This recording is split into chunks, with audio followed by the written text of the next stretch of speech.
Off. I grabbed his arm. Wait! Ask her first. He laughed. Right. Like she's gonna say no. No one had ever said no to the hot seat.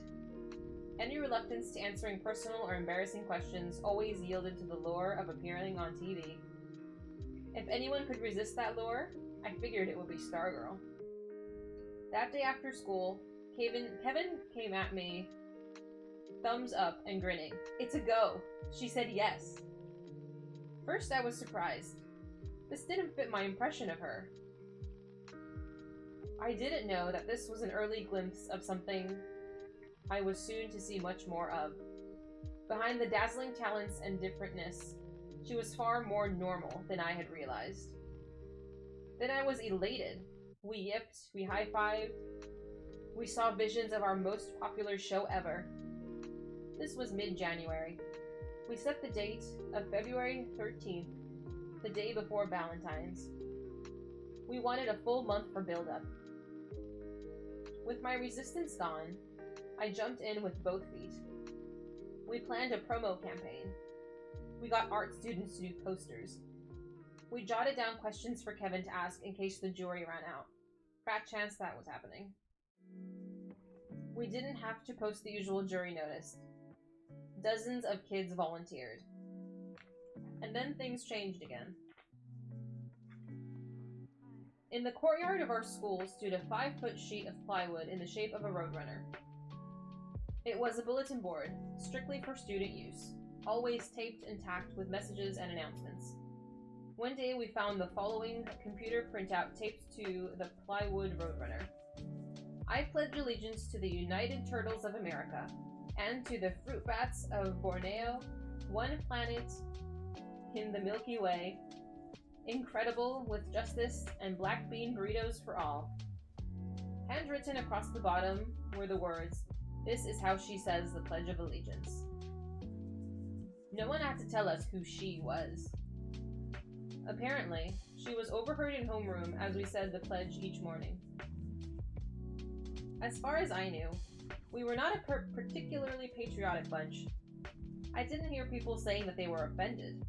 Some thought it was funny. Some giggled and nodded knowingly, as if to say, there she goes again. On the following mornings, more than one kid was heard reciting the new pledge. Within days, a new story wildfired through the student body. A senior girl, Anna Grisdale, lost her grandfather after a long illness. The funeral took place on a Saturday morning. For a while, everything seemed routine. The crowd of people at the church, the line of cars with their headlights on, the smaller group clustered around the grave for the final farewell. After the brief graveside service, the funeral director handed everyone a long-stemmed flower. Upon leaving, each mourner laid his or her flower over the casket. This was when Anna Grisdale first noticed Stargirl. Through her own tears, Anna could see that Stargirl was crying also. She wondered if Stargirl had been at the church as well. Even more, she wondered why Stargirl was there at all. Could she have been friends with her grandfather without Anna knowing it? Anna's mother asked her who the unfamiliar girl was.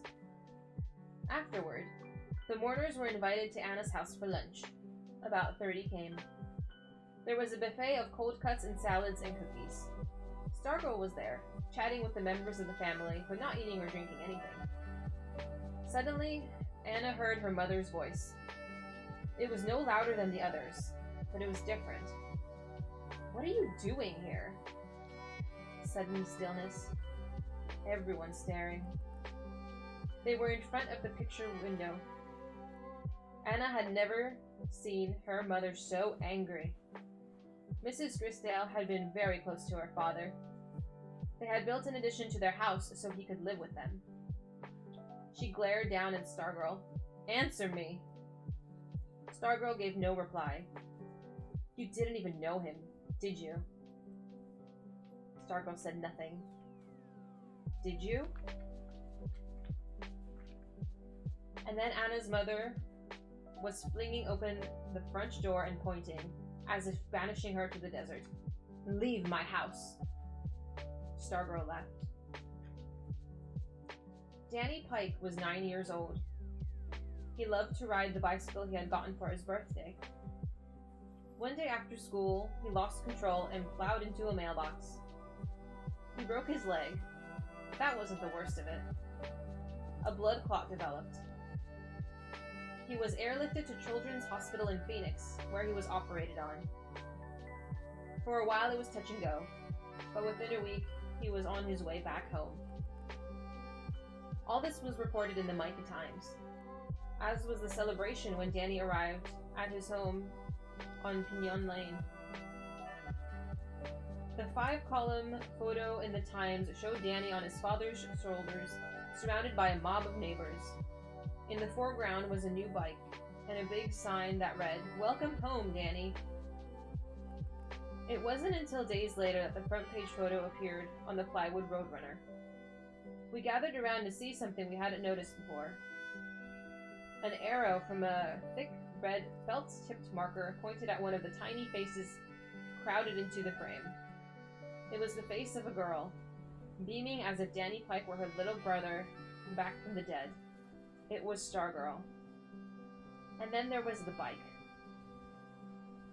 The various members of the Pike family, parents, grandparents, etc., each thought someone else had bought Danny the new bicycle. Several days went by before they had discovered, to their great surprise, that none of them had.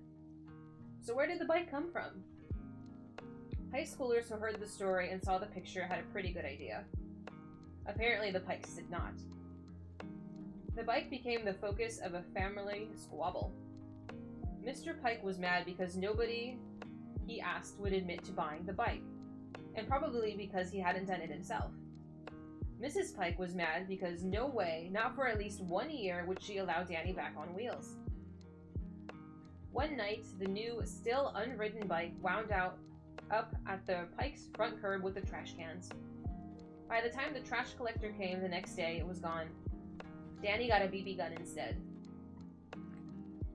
The Pledge of Allegiance, the Grisdale funeral, the Danny Pike affair, these things were noted, but they had no immediate impact on Stargirl's popularity at school. Not so with cheerleading and the boys' basketball season.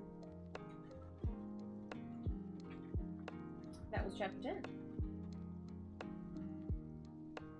So you see, she's still doing things, but now people are noticing, like,